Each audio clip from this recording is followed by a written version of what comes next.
হৃদয়ের মায়াজাল পর্ব ১৬। আপনাদের সাথে আমি আছি মাহিয়ান আহমেদ। রাতের শেষ প্রহরে ঘড়ির কাঁটা ভোর ৪টার দিকে। ধরণীতে আজান পড়তে আরো অল্প সময় বাকি। মাত্র মুক্তার গায়ে হলুদের অনুষ্ঠান শেষ করে মেয়েরা যার যার রুমে গিয়ে শুলো গেদাগেদি করে। আজ বিয়ে বলে কথা, তাই বাড়ির বড়দের চোখে ঘুম নেই। আরিফ সহ তার বাবা চাচারা সবাই বিয়ে বাড়ির খাবার দিকটা সামলাচ্ছে। গরু জবাই থেকে শুরু করে বাবুর্চির কাজের পরিশোধ করছে এক একজন। বাড়িতে বড়রা ছাড়া বাকি সবাই ঘুমিয়ে যাচ্ছে একটু আরামের জন্য। রুম অল্প সংখ্যক হওয়ায় মানুষের সংখ্যা বেশি। প্রত্যেকটা রুমেই মেহমানরা গেদাগেদি করে শুয়ে। মায়া আর জুয়ের রুমে ওদের দুজন ছাড়া আরো ৫ সদস্য উপস্থিত। বাকি ৫ জন মায়া আর জুয়ের স্কুল ফ্রেন্ড। ৭ সদস্যের মেয়েরা এলোমেলোভাবে রুমের খাটে আর নিচে জায়গা করে শুলো। মায়ার জায়গা হলো নিচে। জুই ক্লান্তিতে আজ আর ফোনের খোঁজ করলো না, বরং অনেকটা অভিমান নিয়েই ফোনে কথা না বলে শুয়ে পড়েছে খাটের একপাশে। আজ জুইয়ের ফোনে কথা না বলার কারণটা হলো রাদিফ বিয়েবাড়িতে উপস্থিত থেকেও জুইয়ের সঙ্গে দেখা করেনি। সেজন্য জুই অভিমানে অভিযোগ তুলে ফোন আলাপ না করেই ঘুমিয়ে পড়েছে। মায়া মাত্রই গোসল সেরে ওয়াশরুম থেকে বের হলো। ডিম লাইটের আলোয় দেখলো বান্ধবীদের রুমে এলোমেলোভাবে ঘুমিয়ে থাকতে। মায়া মাথায় তোয়ালে পেঁচিয়ে পা টিপে টিপে ড্রেসিং টেবিলের সামনে গেল। রুমের নিচে শোয়ার জায়গা করায় মায়া অন্ধকারে হাঁটতে একটু অসুবিধা হলেও বটে। মায়ার সাথে নিচে সুমি আর মাইশা শুয়ে, বাকি ৪ জন আড়াআড়িভাবে জুইয়ের সাথে খাটে গেদাগেদি করে ঘুমিয়ে। মায়া ড্রেসিং টেবিলের উপর থেকে গায়ের ওড়নাটা সাথে ফোনটাও হাতে নিল চার্জার থেকে খুদে। মায়ার পেঁচিয়ে রাখা তোয়ালেটা খুলতে খুলতে আবছায়া অন্ধকারে হাঁটলো রুমের বারান্দার দিকে। তোয়ালেটা বারান্দার একপাশে মেলে দিয়েই ভেজা চুল পিঠে ছড়িয়ে ফোন নিয়ে বসলো বেতের মোড়ায়। ফোনের ডায়াল নাম্বারে ফটাফট হৃদের মুখস্থ নাম্বারটা টাইপিং করে কল মিলিয়ে কানে ধরলো। ভোর ৪টার দিকে হৃদ মায়ার কল রিসিভ করবে কিনা তা না জেনেই কল দিল মায়া। তবে মায়ার বিশ্বাস আজ মায়ার কলটা রিসিভ হবে। আজ হৃদ মায়ার প্রতি অভিমান করে মায়াকে দূরে সরিয়ে রাখবে না। মায়া জানে এত রাতে হয়তো হৃদ ঘুমিয়ে আছে, কিন্তু মায়ার ভিতরকার অস্থির ছটফটের কারণে সে ঘুমাতে পারছে না বলেই হৃদকে কল দিয়ে বসলো। যবে থেকে মায়া বুঝতে পেরেছে হৃদ মায়ার নিখোঁজ স্বামী হয়, তখন থেকেই মায়া বেকুল হয়ে আছে হৃদের সাথে একটু কথা বলবে বলে। এমন না মায়া হৃদকে বলে দিবে সে হৃদকে চিনতে পেরেছে স্বামী স্বরূপ। মায়া এমন কিছুই করবে না। হৃদকে ভুলেও জানতে দিবে না যে মায়া সবটা জেনে গেছে। বরং মায়া সেই আগের মতোই অজানা অচেনা একজন হয়ে থাকবে আর হৃদকে জ্বালাবে। এই লোক মায়াকে কম হেনস্থা করেনি, সবটা জেনেও চুপচাপ অজানা হয়ে বসেছিল। মায়াকে সাহায্য করার নাম করে নাকে দড়ি দিয়ে ঘুরিয়েছে। এবার মায়া হৃদকে হেনস্থ করবে, তবে অন্যভাবে। হৃদ মায়াকে শারীরিকভাবে কষ্ট দিত, আর মায়া হৃদকে মানসিক কষ্ট দিবে। এই লোকের কলিজা জ্বালিয়ে পুড়িয়ে ছাই না করলে মায়ার নামও মায়া না। এই লোকের জন্য মায়া কি কি না করলো। শেষ পর্যন্ত সে স্বামীর খোঁজ করতে গিয়ে এই লোকের পায়ে পড়লো, অথচ মায়ের স্বামী সে নিজেই ছিল। মায়ের অস্থির ছটফটানি দেখে পৈশাচিক আনন্দ নিয়েছে। এবার মায়াও ছেড়ে দিবে না সহজে। সহজে ধরা দিবে না এই লোককে। মায়া কিছুই জানে না, অজানা হওয়ার ভান ধরে এই লোকের কলিজা ছিঁড়ে খাবে। পরকীয়ার প্রস্তাব দেয় মায়াকে। ঠিক আছে, মায়াও এই লোককে বুঝাবে যে পরকীয়া কাকে বলে। মায়া বেতের মোড়ায় পা ঝুলিয়ে বসলো। দুপা দোলাতে দোলাতে পরপর হৃদকে কল দিল। প্রথম কলটা রিসিভ না হলেও দ্বিতীয়বার ঠিকই হলো। মায়া কিছু বলার আগে ওপাশ থেকে মিষ্টি স্বরে একটা মেয়ের সালাম ভেসে আসলো। মায়ের বুকটা মুহূর্তেই ধুক করে উঠল। হৃদের ফোনে মেইলি কণ্ঠ শুনে থমকে বসলো। অজানা ভয়ে বুক ভারী হলো। উৎফুল্লতা দোলানো পা দুটো থেমে গেল। কান খাড়া হলো, দৃষ্টি কুঁচকে আসলো। মায়ের নিশ্চুপতা বুঝে ফোনের ওপাশ থেকে আবারও মিষ্টি কণ্ঠস্বর ভেসে আসলো। হ্যালো, কে বলছেন? আমাকে শুনতে পারছেন? মায়ের কুচকানো ভ্রু সোজা হলো। এত রাতে হৃদের ফোন কার কাছে হতে পারে, এটা ভেবেই তীক্ষ্ণ গলায় পাল্টা প্রশ্ন করলো, আপনি কে? আমি শশী, আপনি কে মিস? শশীর পরিচয় পেয়ে মায়ের বুক ভারী হলো। মায়ের বুক ভারী হলো, অজানা কষ্টে কণ্ঠের কথা আটকে আসলো। ঠোঁট কাঁপলো কান্নায়। শশীর সাথে হৃদের সম্পর্কের কথা মায়া আগে অনেকবার শুনেছিল, কিন্তু তখন মায়া তেমন একটা পাত্তা দেয়নি এই বিষয়ে। কারণ মায়া তখন জানতো না হৃদ খান মায়ের নিখোঁজ স্বামী হয় সেটা। মায়ার আজ খানবাড়িতে মায়ের আজ খানবাড়িতে যাওয়া অব্দি চাইতো হৃদের সাথে শশীর বিয়ে হোক। কিন্তু এখন সেই একই চিন্তা করতে গেলে মায়ের মাথায় আকাশ ভেঙে পড়ার ন্যায় মনে হয়। মায়া এখন আর তেমন কিছুই চায় না। মায়া নিজের স্বামীকে না দেখে এতই ভালোবেসেছিল যে সামনে হৃদ খান হোক আর যেই হোক না কেন, মায়া সাদরে নিজের স্বামী হিসাবে সেই মানুষটাকেই গ্রহণ করত। কিন্তু তাই বলে মায়ার কোনো দুশ্চরিত্রের মানুষকে স্বামী হিসাবে মানবে না কখনোই। এখন ভোর 4টার দিকে। এত রাতে হৃদের ফোন শশীর কাছে, মানে শশীও হৃদের সাথে আছে। দুজনে একত্রে কি করছে? আচ্ছা, দুজন কি একই রুমে? দুজনের সম্পর্ক এতটাই ডিপ হয়ে গেছে? মায়া কি দুজনের মাঝে চলে আসলো? মায়ের ধ্যান আবারও ভাঙলো শশীর মিষ্টি স্বরের কথায়। শশী সেই আগের ন্যায় মায়ের উদ্দেশ্যে বলল, হ্যালো মিস, শুনতে পারছেন আমাকে? জি আপু। কাকে চাই আপনার? উনি কোথায়? শশী সন্ধিয়া গলায় জিজ্ঞেস করলো, উনি কে? ফোনটা যার সে কোথায়? জি সে রুমে। কিন্তু আপনি কে? ওনার ফোন আপনার কাছে আপু? হ্যাঁ, কিন্তু আপনি কে? ফোনে নাম্বারটা সেভ আছে আপু, সেখান থেকে দেখে নিন। ফোনে বেয়াদব বউ নামে নাম্বারটা সেভ, কিন্তু হৃদ খানের তো বিয়ে হয়নি। আমি তার ফিয়ন্সে। তাহলে আপনি কে? আপনি ফিয়ন্সে? হ্যাঁ, কিন্তু টুট করে মায়ের কলটা কেটে গেল। শশীর বাকি কথাগুলো শোনার আগেই মায়া কলটা কেটে দিয়েছে। শশী সত্যি বলছে, মায়া জানে হৃদ শশীর বিয়ে নিয়ে মায়া অনেকবার খানবাড়িতে কথা বলতে শুনেছে। তখন মায়ার এত গায়ে লাগেনি বিষয়টা, কিন্তু এখন বুক কাঁপছে এই কথাটা শুনতে। হাহাকার করে জ্বলছে মায়ার মন। মায়ার হঠাৎ করেই যেন কিছুই ভালো লাগছে না। অসহ্য তেতোয় ভরে উঠল মন। হাতের ফোনটা ঠাস করে ফেললো পাশের চেয়ারটায়। মাথা ঝুঁকে দুহাতে মুখ ঢেকে নিঃশব্দে ফুঁপিয়ে উঠল। আর তাতে মায়ের ভেজা চুল পিঠ গলিয়ে পড়লো ফ্লোরে। চুলের সিক্ত পানিতে ফ্লোর স্যাঁতস্যাঁতে ভেজা হলেও সেদিকে মায়া লক্ষ্য করলো না। নিজেকে শুধু তৃতীয় পক্ষ মনে হলো। দুটো মানুষের সম্পর্কে সে তৃতীয় ব্যক্তির ভূমিকা পালন করছে, এমন যার কোনো মূল্য নেই। একটা সম্পর্কে তৃতীয় ব্যক্তি শুধু আগাছার ন্যায় হয়, যাকে মানুষ তুচ্ছ মনে করে দিন দিন উগড়ে ফেলে, অপ্রয়োজনীয় জিনিসের মতন।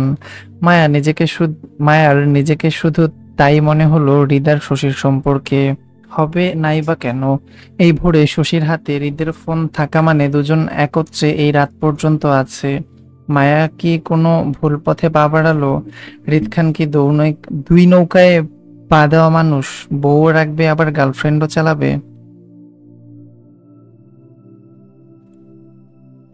মায়া তো স্বেচ্ছায় হৃদ খানের মতন মানুষের সাথে জড়াতে চায়নি, কিন্তু মায়ের ভাগ্য মায়াকে বাজেভাবে জড়িয়ে ফেলেছে এই সম্পর্কে।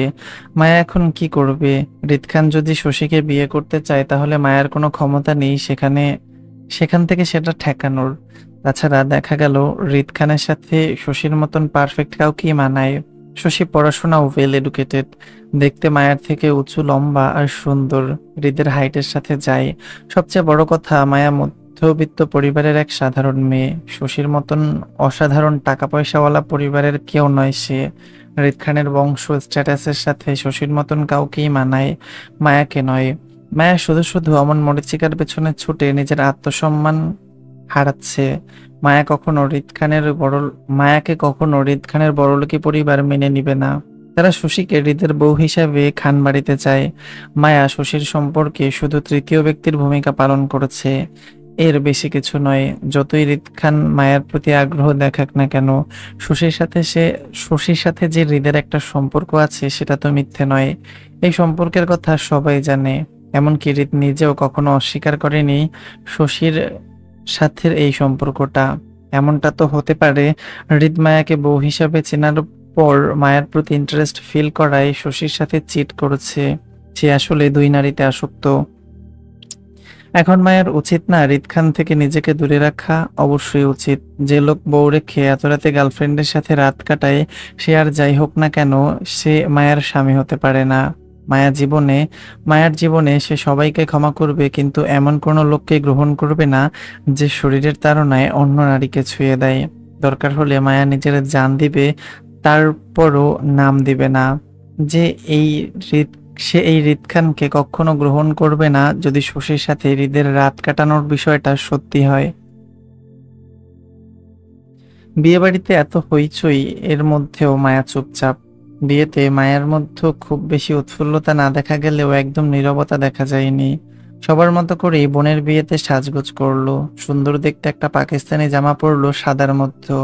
জুইও সেম তাই পরলো। মায়া মাথায় হিজাব করতে গিয়েও করলো না হৃদের কথা মনে পড়ে। হৃদের তো শশীর সাথে সম্পর্ক আছে, তাহলে মায়া কেন হৃদের কথা মেনে হিজাব পরবে না? মায়া অনেকটা জেদ ধরেই হিজাব পরলো না, বরং বিয়ের গেটে বরের সাথে হৃদকে দেখতে না পেয়ে আরো হতাশ হলো। মায়া প্রথম থেকেই জানতো হৃদ বিয়েবাড়ির ঝামেলার মধ্যে সে আসবে না, তাই হলো।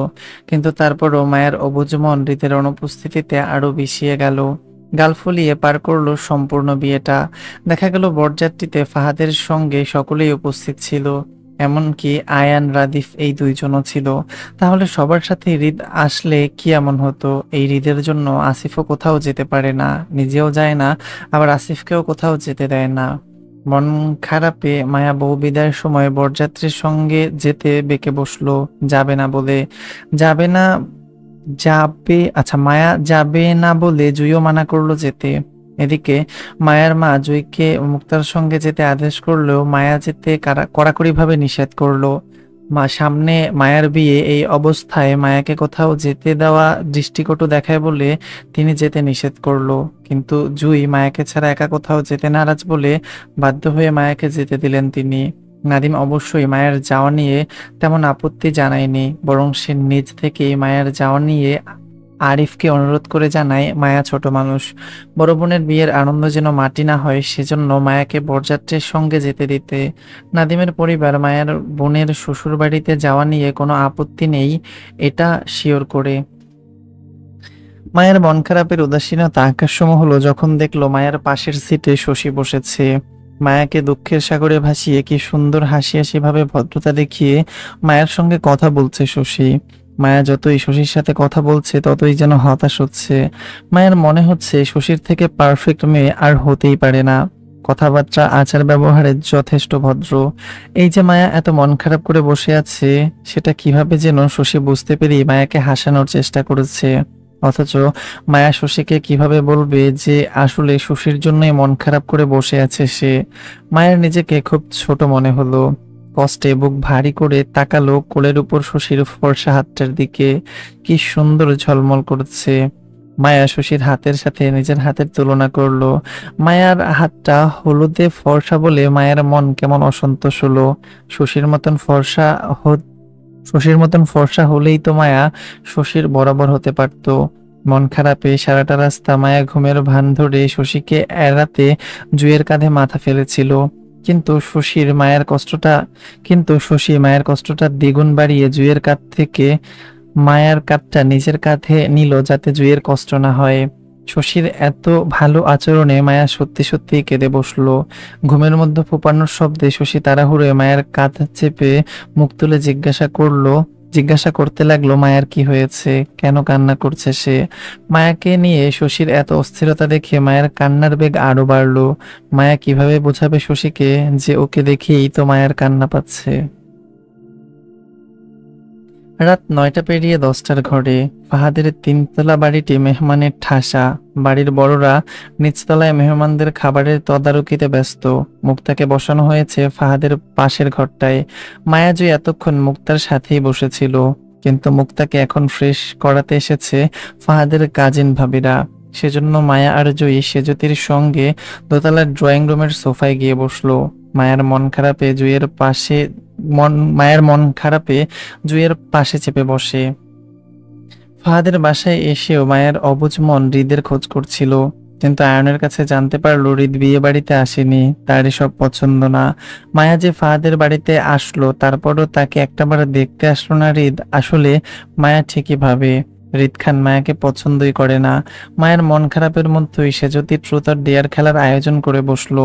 সোফার টেবিলের উপর বোতল রেখে তাতে সবাই গোল হয়ে বসলো। মায়া অবশ্য খেলতে চাইলো না, কিন্তু সেজুতির মুখের উপর না করতে পারেনি বলে সেও চুপচাপ বসলো। খেলায় মায়া, জুই, সেজুতি, শ্রেয়া আর সেজুতির কয়েকজন কাজিন বন্ধের মধ্যে চলল। একত্রে খেলা যখন জমে উঠলো তখন মায়াও নিজের মন খারাপের দুঃখ ভুলে গিয়ে আনন্দে মেতে উঠল। উৎফুল্লতা নিয়ে বোতল ঘুরিয়ে এক একজনকে ট্রুথ অর ডেয়ার দিল। শেষবার যখন জুই বোতল ঘোরালো তখন দোতলার ঘরের দরজা দিয়ে ড্রয়িং রুমে হাজির হলো হৃদ, রাদিফ, আয়ন। মেয়েদের খেলার হইচইয়ের মাঝে সবার প্রথমে ছেলে তিনজনকে তেমন লক্ষ্য না করলেও শেষে যখন বোতল ঘুরে গিয়ে দূরে দাঁড়িয়ে থাকা হৃদের মুখোমুখি পড়লো তখনই মায়ের দৃষ্টি গেল হৃদের দিকে। মুখ তুলে তাকাতেই চোখাচোখি হলো দুজনের। হৃদ মায়ের উৎফুল্লতার মুখটার দিকে তীক্ষ্ণ দৃষ্টি নিয়ে তাকিয়ে।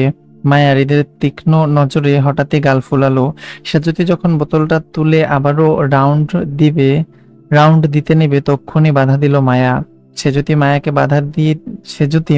বাধা দিতে দেখে আপত্তি জানিয়ে বলল, আরে বোতলটা তো কারোর দিকে ঘুরে পড়েনি মায়া, বোতলের মুখ তো দরজার দিকে ঘুরে আছে, তাহলে কাকে ধরবে তুমি? মায়া বোতলটার দিক অনুসরণ করে দরজার সামনে হৃদের দিকে এক পলক আর চোখে তাকিয়ে সেজুতিকে আঙুল করে হৃদকে দেখিয়ে বলল, এখন তোমার ভাইয়ের টান আপু। বোতল যার দিকে ঘুরেছে এখন সে উত্তর দিবে।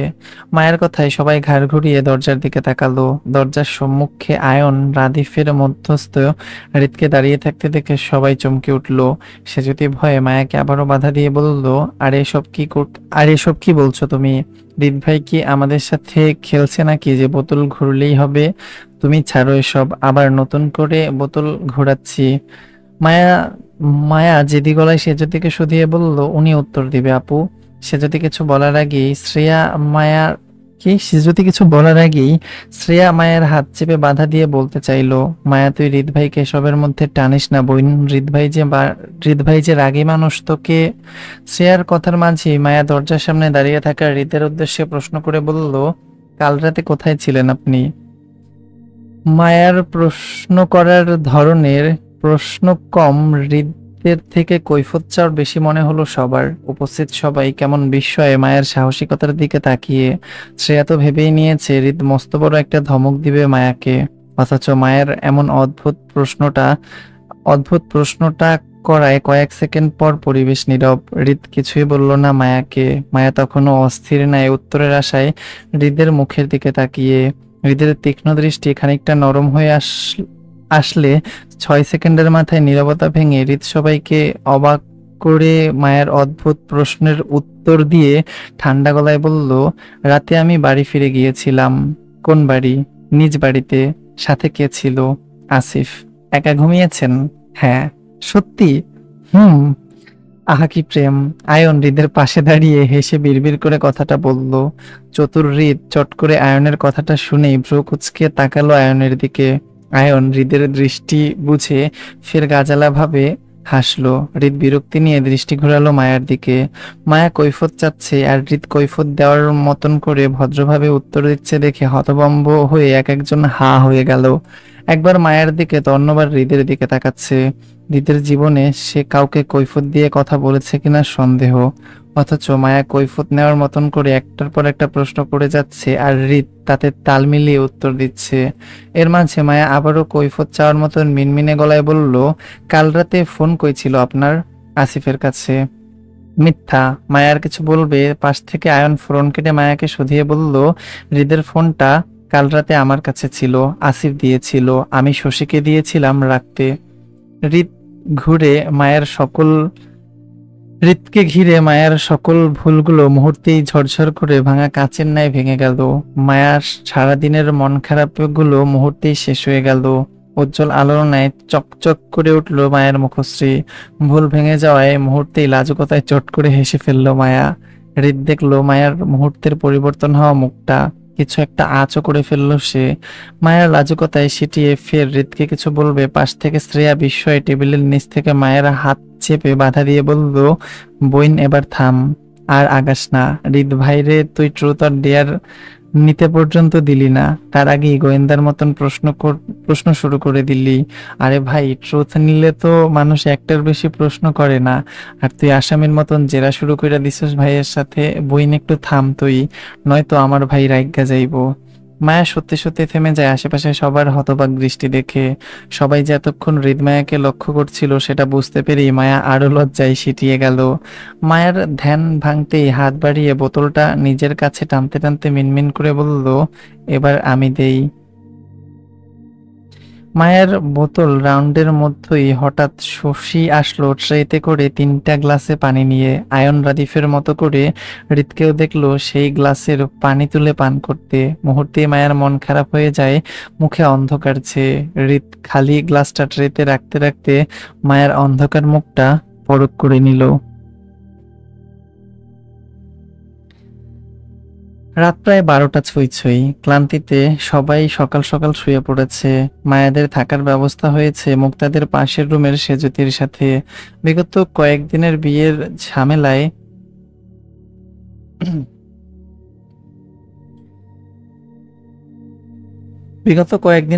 ঝামেলায় সবাই আজ একটু তাড়াতাড়ি শুয়ে পড়লো। তবে ঘুমিয়েছে কি না জানে না, জানা নেই, লেখছে জানে নেই। যাই হোক, মায়া জুয়ের পাশ থেকে উঠে বসলো, ওড়নাটা গায়ের চাদরের মতন জড়িয়ে মাথায় কাপড় টানলো। উদ্দেশ্য 3তলায় উকি মারবে। মায়া শুনেছে হৃদ 3তলায় থাকছে। মায়া সেজে থেকে দেখলো শুয়ে শুয়ে ফোন চালাতে। মায়া মনে মনে একটা বুদ্ধি বের করে সেজুতিকে বলল, মায়া উপরে যাবে শ্রেয়ার কাছে। শ্রেয়া মায়াকে মেসেজ করেছে 3তলায় যেতে। দুজন মিলে একটু ছাদে হাঁটাহাঁটি করেই আবার চলে আসবে। সেজুতি আর নিষেধ করলো না, মায়াকে যেতে দিয়ে ফোন নিয়ে ব্যস্ত হয়ে পড়লো। মায়া দোতলার ফ্ল্যাট থেকে বের হয়ে আশেপাশে তাকালো। মানুষের কলরব শোনা যাচ্ছে, তবে কম। হয়তো সবাই শুয়ে পড়েছে, এজন্য কম শব্দ পাচ্ছে মানুষের। মায়া আশেপাশের ফ্ল্যাটের দিকে তাকালো। সবগুলো ফ্ল্যাটের দরজা ভেতর থেকে আটকানো, ধাক্কা দিলেই খুলে যাবে এমন, মানে চাপানো আর কি। এমত অবস্থায় মায়ার ভয় করলো 3তলায় যেতে। আবার শ্রেয়া 3তলায় আছে ভেবে মনে সাহস জুগিয়ে আস্তে আস্তে ধীরে ধীরে হেঁটে গেল উপরে। ঠিক একইভাবে 3তলার ফ্ল্যাটের দরজাগুলো ভেতর থেকে চাপানো ছিল বলে মায়া আস্তে করে ধাক্কা দিয়ে ভেতরে ঢুকলো। আশেপাশে তাকিয়ে দেখলো ড্রয়িং রুমে তেমন কেউ নেই, সবাই যার যার মতো করে রুমে শুয়ে। মায়া জানে শ্রেয়া কোন রুমে শুয়ে। সেজুতির সাথে যখন মায়া উপরে এসেছিল তখন শ্রেয়া কোন রুমে শুয়েছে, এমনকি এটাও জানে হৃদ কোন রুমটায় থাকছে। মায়া ভাবলো শ্রেয়ার রুমে যাওয়ার আগে হৃদের রুমের সামনে একবার উকি মারবে, লোকটাকে যদি দেখা যায় সেই আশায়। ভাবনা অনুযায়ী মায়া শ্রেয়ার রুমে যাওয়ার আগে হৃদের রুমের দরজার সামনে গেল। দরজাটা ভেতর থেকে চাপানো দেখে ফাঁক দিয়ে উকিঝুঁকি মেরে দেখতে চাইলো ভেতরে কে। বেশ করে উকিঝুঁকি মেরেও যখন মায়া সুবিধা করতে পারলো না, তখন মায়া দরজার ফাঁকে এক চোখ রেখে উকি মারতেই পেছন থেকে কেউ মায়ের মাথায় টোকা মারতে মারতে বলল, হ্যালো ম্যাডাম, আমাকে খুঁজছেন? হৃদের কণ্ঠে চমকে ওঠে। তৎক্ষণাৎ ধরফড়িয়ে পেছন ঘুরতেই হৃদের প্রশস্ত বুকের সাথে মায়ের মুখ ঠেকে গেল। অনাকাঙ্ক্ষিতভাবে বাড়িটা খেয়ে মায়া পিছিয়ে যেতে চাইল, পিঠে ঠেকলো দেয়ালে। হৃদ মায়ের পিঠের সঙ্গে লেগে দাঁড়ানোতে কাঙ্ক্ষিতই ধাক্কাটা লাগে। হৃদ জানতো এমনটা হবে, সে জেনে বুঝে মায়ের সঙ্গে লেগে দাঁড়িয়েছিল। মায়া হঠাৎ হৃদের উপস্থিতি পেতেই ভয়ে বুক ধরপুড়িয়ে দেয়াল ঘেঁষে দাঁড়িয়ে মিনমিনিয়ে মিথ্যে বলে বলল, আমি তো শ্রেয়াকে খুঁজছিলাম, মনে করেছিলাম এই রুমে শ্রেয়া আছে। তো পেয়েছেন শ্রেয়াকে? না। শ্রেয়ার বদলে আমাকে দিলে চলবে? চাইলে আমার সাথে ঘুমাতে পারেন, আমার বেড কিন্তু পুরাই খালি। হৃদের কথায় মায়া উত্তর করলো না, শুধু লজ্জায় সিটিয়ে নত মস্তিষ্কের হয়ে দাঁড়ালো। গায়ের ওড়নাটা হাতে পেঁচিয়ে লজ্জায় হাঁসফাঁস করলো। হৃদ মায়ের লজ্জা দেখে যা বুঝার বুঝে নিয়ে নিজের দুহাত দেয়ালে ঠেকিয়ে মধ্যস্থে মায়াকে রেখে মায়ের মুখোমুখি ঝুঁকে পড়ে বলল, ম্যাডাম কি জেনে বুঝে আমার কাছে আসেন, নাকি পাগলামো করতে চলে আসেন? বুঝিয়েন কিন্তু ম্যাডাম, আমি ছেড়ে দেওয়ার মানুষ না। সুন্দর না? সবই সুন্দর, কিন্তু একটু বানান ভুল, এছাড়া সবকিছুই পারফেক্ট। পড়তেও ভাল লাগে যদি বানান ভুল না থাকে, বুঝতে পারছেন? হুম, দাঁড়ান, একসাথে আরো একটা পর্ব দিব আজকে। যদিও আমি অনেকগুলো পর্ব মিলেই একটা পর্ব বানাই। হৃদের কথায় মায়া উত্তর করলো না, শুধু লজ্জায় সিটিয়ে নত মস্তিষ্কের হয়ে দাঁড়ালো। গায়ের ওড়নাটা হাতে পেঁচিয়ে লজ্জায় হাঁসফাঁস করলো। হৃদ মায়ের লজ্জা দেখে যা বোঝার বুঝে নিয়ে নিজের দুহাতে দেয়ালে ঠেকিয়ে মধ্যস্থে মায়াকে রেখে মায়ের মুখোমুখি ঝুঁকে পড়ে বলল, ম্যাডাম কি জেনে বুঝে আমার কাছে আসেন নাকি পাগলামো করতে চলে আসেন? বুঝিয়েন কিন্তু ম্যাডাম, আমি ছেড়ে দেওয়ার মানুষ না। মায়া লজ্জায় আড়ষ্ট হয়ে নুয়ে গেল, গলা শুকিয়ে এলো তৃষ্ণার্তে। তারপর হৃদকে বুঝতে দিতে চাইলো না যে মায়া হৃদের জন্য এসেছিল এখানে, বরং হৃদকে মিথ্যা বলতে চেয়ে রিনরিনিয়ে গলায় বলল, আমি তো শ্রেয়ার জন্য এসেছিলাম, ও নেই এখন, আমি এখন যাই। আগের ন্যায় হৃদ একই সুরে বলল, যাবেন কেন ম্যাডাম, আর একটু থাকেন, ভালোই তো লাগছে। শ্রেয়া নেই তো কি হয়েছে, আমি তো আছি, সুন্দরী বেআইনের সঙ্গ দিব। বলে হৃদ এমন ভাবে মায়ের গলা বেয়ে নিচে তাকালো যেন মায়ের ওড়না ভেদ করে হৃদ সবকিছু দেখে নিচ্ছে, অথচ মায়ের গায়ে বড় ওড়নাটা কাঁধ জড়িয়ে দুপাশে টানা। মায়া হৃদের দৃষ্টিতে অস্বস্তিতে পড়ে হাত কচলিয়ে মিনমিনে গলায় বলল, আপনার দৃষ্টি বাজে। হৃদের তৎক্ষণাৎ উত্তর আসলো, আমার দৃষ্টি বাজে বলেই তো আপনাকে নষ্ট চোখে দেখি ম্যাডাম, নয়তো ভালো হলে তো দূরেই থাকতাম, কাছে আসতাম না। মায়া মিনমিন করে বলল, আমি তো বিবাহিত, আমার বিবাহিত মেয়েই পছন্দ, সেজন্যই তো আপনাকে পরকীয়ার প্রস্তাবটা দিলাম। ম্যাডাম কি রাজি? মায়া মাথা নাড়িয়ে অসম্মতি দিতে দিতে আগের ন্যায় মিনমিন করে বলল, না, আপনার মতন সিঙ্গেল ছেলেদের পছন্দ না। আমার আপনার মতন সিঙ্গেল ছেলেদের পছন্দ না। সিঙ্গেল কোথায় ম্যাডাম? আপনি আমার পরকীয়ার প্রস্তাবটা অ্যাকসেপ্ট করলেই আমি মিঙ্গেল হয়ে যাব, তারপর দুজন মিলে সোজা রুমে। আমার বেডটাও খালি, সারা রাত আপনাকে শিখাবো পড়াবো কিভাবে পরকীয়া করতে হয়। এর মাঝে দুজনের শারীরিক এক্সারসাইজও হয়ে যাবে। পরকীয়া মানে বুঝেন তো ম্যাডাম, কি করতে হয় জানেন তো? হৃদের বেফাঁস ইঙ্গিতমূলক কথায় মুহূর্তেই মায়ের নাক মুখ খেচে নিচে এলো অতি লজ্জায় আড়ষ্ট হয়ে। মায়ার নুয়ে দুহাতের মুঠোয় ওড়নার আঁচলটা পিষল। কেমন একটা অস্থিরতা মায়ার মধ্যে আছড়ে পড়ছে, ভেতরটা ভয়ে ধুকপুক করছে। হৃদের কথার ইঙ্গিত বোঝার মতন বয়স মায়ার হয়েছে, সে এসব বোঝে। এতদিন হৃদের পরিচয় জানতো না বলেই মায়া হৃদের মুখে মুখে উত্তর করতে পেরেছে, কিন্তু এখন মায়া হৃদের পরিচয় সম্পর্কে অবগত হয়েই মুখ চালাতে পারছে না, বরং মায়ার ইহজীবনে হৃদের সঙ্গে কখনো তর্ক করবে না বলে প্রতিজ্ঞাও করেছে। কারণ হৃদ মায়াকে এমনি বেয়াদব বলে জানে। নিজের ফোনেও মায়ের নাম্বারটা সেইভাবেই সেভ করা। মায়াকে কতটা বেয়াদব বউ ভাবলে হৃদ এইভাবে মায়ের নাম্বারটা সেভ করে তা জানা নেই মায়ার। মায়া এতদিন না জেনে বুঝেই হৃদের সঙ্গে তর্ক করেছিল, কিন্তু এখন জামাইয়ের পরিচয় পেয়ে মুখ চালিয়ে তর্ক করে আর বেয়াদব হবে না, বরং মায়া বাধ্য বউ হয়ে থাকবে ওর নেতা সাহেবের। মায়া আর মুখ চালাবে না বলে সিদ্ধান্ত নিলেও নিজের ভেতরকার অস্থির ছটফটে উত্তেজনায় হয়ে যাচ্ছে বারবার। আর কিছুক্ষণ এইভাবে হৃদের সামনে থাকলে নিশ্চিত মায়ার চতুর জামাই বুঝে যাবে মায়ের মতিগতি। মায়া হৃদকে বুঝতে দিতে চায় না নিজের ভেতরকার অবস্থার কথা, বরং এই মুহূর্তে হৃদের থেকে পালাতে চাইল। আমি নিচে যাব। হৃদ মায়ের অস্থিরতা দেখিয়ে বলল, ম্যাডাম কি আমাকে ভয় পাচ্ছেন? অল্পতে ভয় পেলে চলবে বলুন? আমার এখনো কত কিছু করা বাকি, আর আপনার কত কিছু সহ্য করা বাকি। আমি তো আপনার জান খাওয়ার ধান্দায় আছি, আর আপনি জান নিয়ে পালাতে চাচ্ছেন? কথাগুলো বলতে বলতে হৃদ মায়ের আরো ঘনিষ্ঠ হয়ে দাঁড়ালো। স্পর্শে দুজনের শরীর ছুঁয়ে যেতেই মায়ার সর্বাঙ্গ নাড়িয়ে কেঁপে উঠল হৃদের শরীরের স্পর্শে। মুহূর্তেই মায়ার হৃদের ভয়ে দেয়ালের সঙ্গে সেটে গেল কম্পিত দেহময়ে। হৃদ অনুভব করতে পারল মায়ার কম্পিত শরীরের আঁচ। নিস্তব্ধ ড্রয়িং রুমে যেন ঝংকার তুলল দুজনের উষ্ণ নিঃশ্বাসের শব্দ।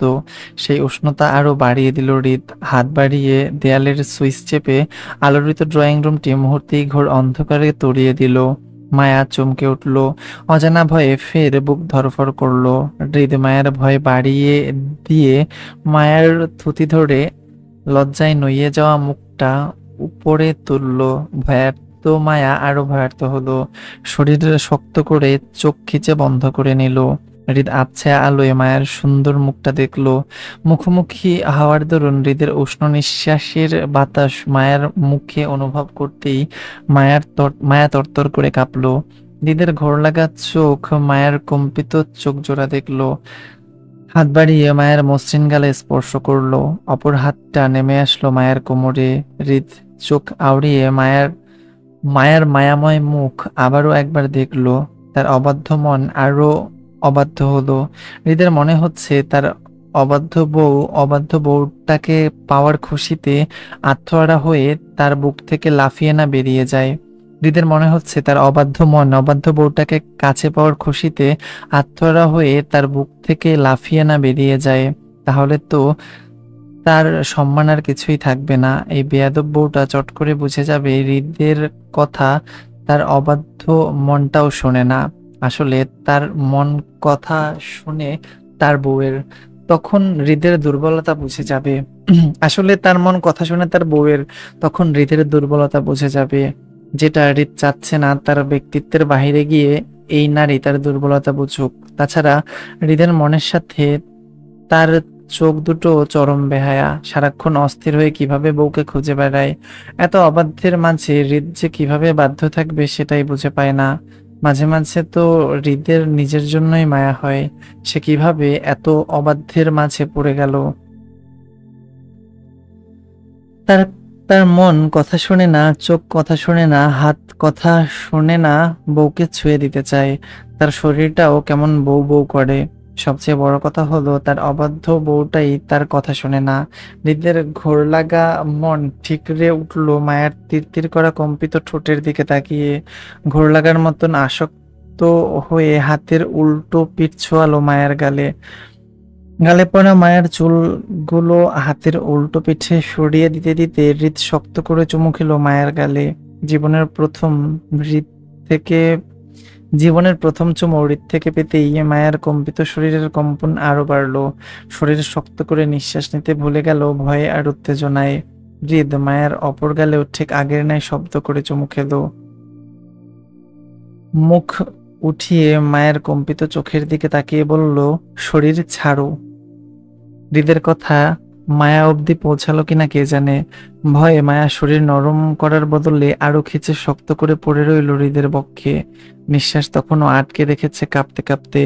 হৃদ মায়ের কপালে শব্দ করে ঠোঁট ছুঁয়ে নেমে আসলো দু চোখের পাতায়।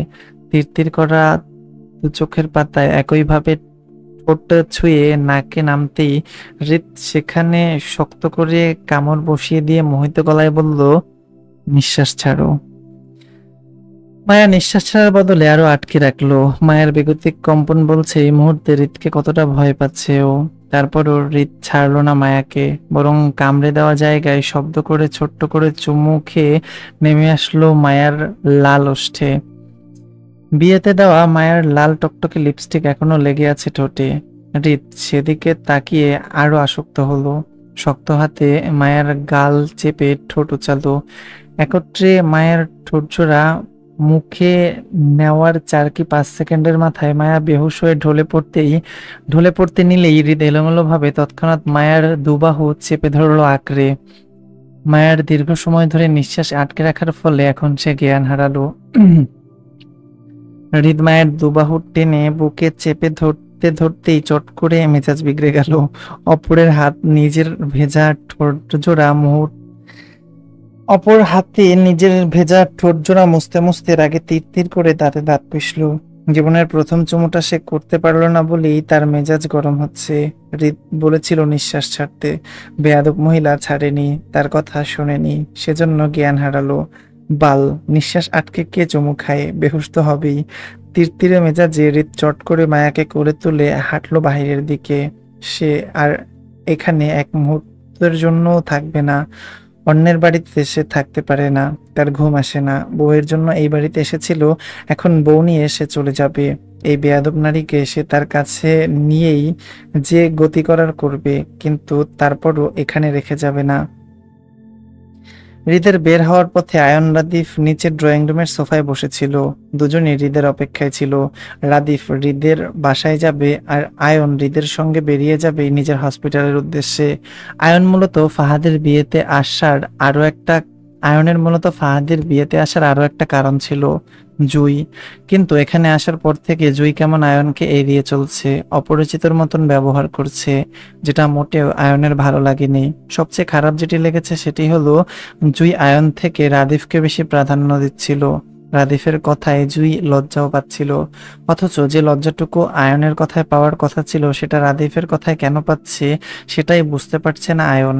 এমনটা তো হওয়ার কথা নয়। জুই নিজেই আয়নের সঙ্গে যোগাযোগ করেছে, এতদিন আয়নকে গুরুত্ব দিয়েছে, প্রতিনিয়ত আয়নের খোঁজ নিয়েছে, আয়নের প্রতি আগ্রহ দেখিয়েছে বলেই আয়ন জুইয়ের সাথে একটা সম্পর্কে জড়িয়েছে।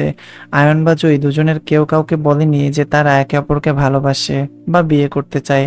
অনুভূতির আদান প্রদান হয়নি দুজনের কারোরই। তারপরও দুজনই বুঝে তারা একে অপরের মায়ায় জড়িয়ে পড়েছে। আয়নের থেকে জুই বেশি আয়নের মায়া জড়িয়েছে, সেটা রোজ জুইয়ের মুখেই শোনা যায়।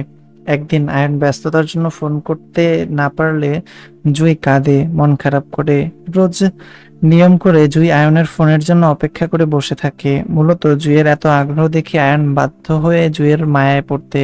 দুজনের রাতের ফোনালাপের ব্যাঘাত ঘটে বলে আয়ন জুইয়ের জন্য নাইট ডিউটি ছেড়ে দিনে শিফট হয়েছে। দুজন রাতভর ফোনালাপ করতে পারে সেজন্য সে নাইট ডিউটি আর করে না। তারপরও মাঝে মধ্যে রাতের একবার করে হলেও হসপিটালে যায়, তার কারণ নিজেদের হসপিটাল বলে সে দায়িত্ব থেকে পিছিয়ে থাকে না। এই যেমন আজ আয়ন একবার যাবে নিজেদের হসপিটালে তদারকি করতে, কিন্তু ফাহাদের বাসায় আসার আগেও জুইয়ের সঙ্গে আয়নের ফোনে কথা হয়েছিল। জুই বলেছিল আয়নকে তাড়াতাড়ি আসতে, সে নাকি অপেক্ষা করছে আয়নের পথে। অথচ আয়নের এই বাসায় এসেছে অথচ আয়নে এই বাসায় এসেছে বিগত 3 ঘন্টার উপর হলো। এই নিয়ে জুইকে একবারও আয়নের সঙ্গে আগ বাড়িয়ে কথা বলতে দেখলো না, বরং আয়নকে এড়িয়ে রাদিফকে গুরুত্ব দিল। রাদিফের সঙ্গে জুই বেশ কথা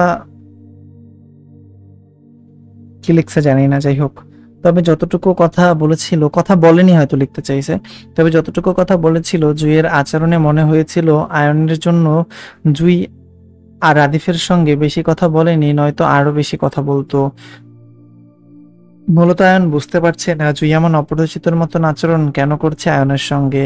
তাকে ফোনে ভালোবাসার লোভ দেখিয়ে সরাসরি সাক্ষাতে কেন পিছু হাঁটে। আয়ন তখনকার ঘটনাকে এড়িয়ে রাদিফের সঙ্গে ফাহাদের নিচতলার ড্রয়িং রুমের সোফায় বসেছিল। টুকটাক কথাও হচ্ছিল রাদিফের সঙ্গে। এরই মধ্যে আয়নের আগে রাদিফের চোখে পড়ল হৃদকে বেরিয়ে যেতে বেহুশরত মায়াকে কোলে নিয়ে। চমকে ওঠার মতন সোফা ছেড়ে লাফিয়ে উঠল রাদিফ। হৃদের কোলে মায়াকে দেখে মৃদু চেঁচিয়ে আঙুল তাক করে সেদিকে দেখিয়ে তৎক্ষণাৎ আয়নকে বলল, হৃদ ভাইয়ের কোলে ওটা ফাহাদ ভাইয়ের ছোট শালী না ব্রো? আয়ন হৃদের চলে যাওয়ার দিকে দেখে দুষ্ট হেসে সে উঠে দাঁড়ালো। রাদিফের কাঁধে চাপড় মারতে মারতে বলল, ইয়েস ব্রো। আয়নের সম্মতিতে রাদিফের মাথায় যেন আকাশ ভেঙে পড়ার মতন চমকে উঠল। হৃদ আর প্রেম, সর্বনাশ! এত কিছু কখন হতো? রাদিফ রাদিফের হৃদ ভাই প্রেম করছে আর সে জানে না সেটা। আল্লাহ, এত কিছু হয়ে যাচ্ছে, রাদিফ এখনো টের পেল না। রাদিফ অবিশ্বাস্য গলায় আয়নকে শুধিয়ে বলল, হৃদ ভাই প্রেম করছে না সংসার করছে। অবিশ্বাস্য গলায় ফের মৃদু চেঁচিয়ে উঠল রাদিফ, কি হৃদ ভাই বিয়ে করেছে? কবে, কখন? তুমি কি আমাকে মিথ্যা বলছো আয়ন ভাই? তোকে মিথ্যা বলে আমার লাভ? আয়নের কথা বিশ্বাস করতে রাদিফের কষ্ট হলো। তারপর শিওর হওয়ার জন্য আগের ন্যায় অবিশ্বাস্য গলায় বলল, হৃদ ভাই ফাহাদ ভাইয়ের ছোট ছেলেকে বিয়ে করেছে, আমাদের বিয়াইনকে। তোর বিয়াইন কিভাবে হয় বলো? তোর তো হয় ভাবি। বড় ভাইয়ের বউকে বিয়াইন ডাকিস? ভাবি ডাক। আয়নার কথায় অবিশ্বাসে রাদিফের মাথা ঘুরে যাবার মতন। হৃদকে আজ এত বছর পর হৃদকে আজ এত বছর ধরে বিয়ে করাতে পারছে না, অথচ এখন শুনছে সেই হৃদ ভাই নাকি বিয়ে করেছে, সংসারও করেছে। তাদের মা যদি শুনে হৃদ লুকিয়ে বিয়ে করে নিয়েছে, নিশ্চয়ই এর জন্য রেগে যাবে। রাদিফের মাও তো রাগী মানুষ, তাদের বাবাও রাগী, তবে সবসময় রাগটা প্রকাশ করে না, কেমন গম্ভীর মুখে শান্ত থাকেন তিনি। কিন্তু অ্যাডভোকেট মা তো হৃদের বিয়ের কথা শুনলেই রেগে যাবে। তাছাড়া শশীর কি হবে, সে তো হৃদের বর্তমান ফিয়ন্সে। রাদিফ অস্থির চিত্তে পুনরায় বলল, শশীর কি হবে আয়ন ভাই? হৃদ ভাই তো শশীকে বিয়ে করতে চাইবে না। হৃদ ভাই তো আর শশীকে বিয়ে করতে চাইবে না, আমি বিয়ে করে ফেলি শশীকে। সিরিয়াস কথার মাঝে রাদিফের খেয়ালি কথায় বিরক্ত বোধ করলো আয়ন। রাদিফের মাথায় টোকা মারতে মারতে বলল, তোর না গার্লফ্রেন্ড আছে ধান্দাবাজ? রাদিফ মাথা ঘষে সিরিয়াস গলায় বলল, দরকার হলে দুটো বিয়ে করবো আয়ন ভাই, গার্লফ্রেন্ডকেও রাখবো, শশীকেও রাখবো। শশী শুনলে তোকে ঝাড়ু পেটা করবে বেয়াদব। তাহলে আমি আম্মুকে বলে দিব হৃদ ভাই প্রেম করছে, তাহলেই আম্মু আমাকে বিয়ে করাই দিবে। এমনিতেও হৃদ ভাইয়ের জন্য আম্মু আমাকে বিয়ে করাচ্ছিল না, এখন তো রাস্তা পরিষ্কার, কিন্তু এর আগে হৃদ ভাইকে ধরতে হবে। ভাই তো আমাকে রেখেই চলে যাচ্ছে, রাতে আমি ঘুমাবো কোথায়? কথাগুলো বলতে বলতে রাদিফ দৌড় লাগালো দরজার দিকে। পেছন থেকে আয়ন খানিকটা চেঁচিয়ে রাদিফের উদ্দেশ্যে বলল, আজকের জন্য হৃদকে ভুলে যা রাদিফ, তোর ভাই এখন বউ পেয়েছে, তোকে সঙ্গে নিবে না সে, তোকে আজ এখানেই ঘুমাতে হবে।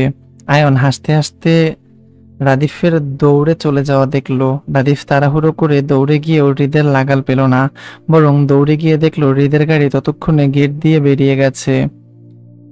পেছন থেকে রাদিফ যে এত করে ডাকলো তাকে সঙ্গে নিয়ে যেতে, কিন্তু হৃদ তো শুনলই না, বরং গাড়ি স্পিডে টেনে হৃদ চলে গেল। রাদিফ মন খারাপ করে পুনরায় হাঁটলো ফাহাদদের বাড়ির পথে। আজকে সে আর হৃদের বাসায় যেতে পারবে না কাল ছাড়া।